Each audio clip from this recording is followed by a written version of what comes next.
আসসালামু আলাইকুম, আমি মুমিন অটো। আশা করি আপনারা ভালো আছেন সবাই। এই গাড়িটা ভাই কোথা থেকে আসছেন? আলমডাঙ্গার থেকে আসছে। আলহামদুলিল্লাহ, আপনারা খুব ভালোবাসেন আমাকে, এটা আমি জানি। আলমডাঙ্গার থেকে আসছে শুধু এই ওয়েল্ডিং সেটটা লাগানোর জন্য। হ্যাঁ, আসলে ভালোবাসাটা অন্য জিনিস, সেটা আগে বুঝতাম না, এখন বুঝছি। তাকে আশা করি ভালো আছেন সবাই। আজকে দেখাবো যে এই ওয়েল্ডিং সেট, একটা গাড়ি স্টার্ট করতে হলে ওয়েল্ডিংয়ে কোন কোন তারটা লাগানো লাগে। এই ভিডিওটা বেশি করে দেখবেন, এবং দেখলে কী হবে, রাস্তাঘাটে দুর্ঘটনায় পড়লে আপনি নিজেও শিখতে পারবেন এবং নিজে দেখেও লাগাই দিতে পারবেন। ভিডিওটা বেশি করে শেয়ার করবেন, ঠিক আছে? এবার দেখুন। হ্যাঁ, এই দেখেন, এইটা হলো সাবির লাইন। এই দুইটা সাবির লাইন। সাবির লাইন দুইটা বলতে কী বোঝায়? এটা ব্যাটারি লাইন আর্থিং, এটা আছে সাবির মেন তার। হ্যাঁ, সর্বপ্রথম লাগাবেন হচ্ছে এই দুইটা।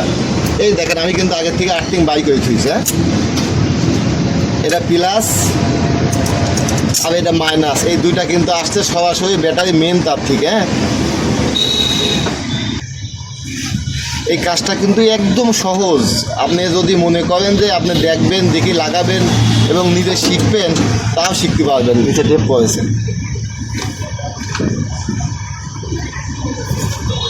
এই দেখেন, আমি মেন দুইটা তার কিন্তু দিয়ে দিলাম। হ্যাঁ, দেখেন, এই মেন দুইটা তার কিন্তু সংযোগ হয়ে গেল।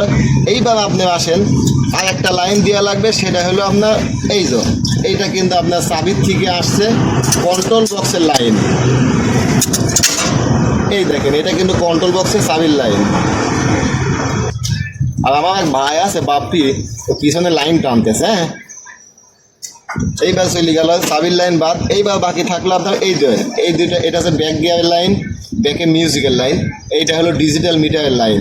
এইটা হলো 12 ভোল্ট সার্কিটের লাইন। এইটা হলো এক্সট্রা লাইন, যদি কখনো 12 ভোল্ট টাইম মনে চায় কিংবা কোনো কানেকশন প্রয়োজন মনে হয়, এইটা দিয়ে দিবেন। হ্যাঁ, এই দেখেন, এইবার দিলাম 12 ভোল্ট সার্কিট লাইন।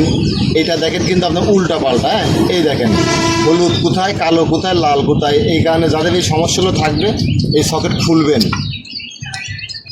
খুলে অবশ্যই লাইনটা মিলাই নেবেন। হ্যাঁ, এই দেখেন, আমি কিন্তু সকেট খুলে দিলাম, দিয়ে সর্বপ্রথম এখানে ঢুকাই নেবেন। হ্যাঁ, সবসময় হলুদ থাকে 12 ভোল্ট। তারপর দিবেন মাইনাস আর্থিং লাইন। তারপর দিবেন চাবির লাইনের। এই যে এই যে দেখেন, একদম কমপ্লিট। এটা কিন্তু 12 ভোল্ট ব্যক্তি বলি আমরা, অনেকে সার্কিট বলে। এই যে এখন কিন্তু একদম ওকে। আর এই যে লাইন দুগুলো থাকলো, এটাতে আগে বলেছি, এটা হচ্ছে ব্যাক গিয়ার মিউজিক্যাল লাইন, এটা ডিজিটাল মিটার, এটা 12 ভোল্ট এক্সট্রা লাইন। হ্যাঁ, এবার সামনে আসেন। এই যে এখানে লাইন আছে। সর্বপ্রথম লাগাবো হলো আপনার হ্যান্ডেল চাপা। এই যে এটা কিন্তু বামের হ্যান্ডেল চাপার লাইন চলে গেল, ঠিক আছে? এইবার দিলাম হলো আপনার হেডলাইট, এই চাপা। এই দেখেন, আর এই যে দুইটা তার, এনার আসলে এই চাবি সুইচের সকেট নষ্ট। হ্যাঁ, এই কারণে আমি কাইতে বানায় রাখছি। যাদের সকেট আছে সকেটে দিয়ে দিবেন, আর যাদের সকেট নাই এইভাবে একটু ছুলে নেবেন, যাতে তোমার শর্ট করতেছে, গেঞ্জি ভিজা তো তার জন্যে। আমি এই সকেটটা এই কারণেই রাখিছি, যাতে কখনো যদি আবার নতুন চাবি সুইচ লাগাই, তাহলে কিন্তু আপনার সকেট সিস্টেমটা হয়ে যাবে।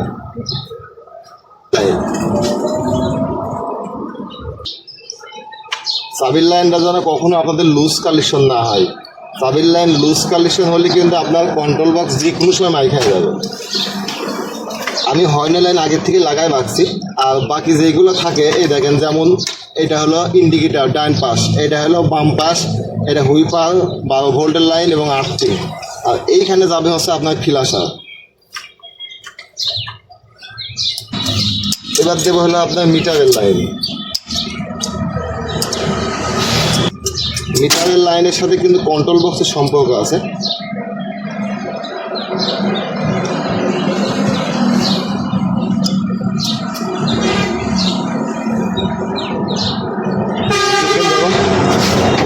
এই দেখেন, আমি চাবি অন করছি। এই তো লাইন কিন্তু কমপ্লিট। দেখে হর্ন বাজাও। এই দেখেন, সম্পূর্ণ লাইন কিন্তু একদম ওকে। ভিডিওটা কেমন হলো অবশ্যই জানাবেন। মুমিন অটো কুষ্টিয়া যুগিয়া পালপাড়া। আসসালামু আলাইকুম।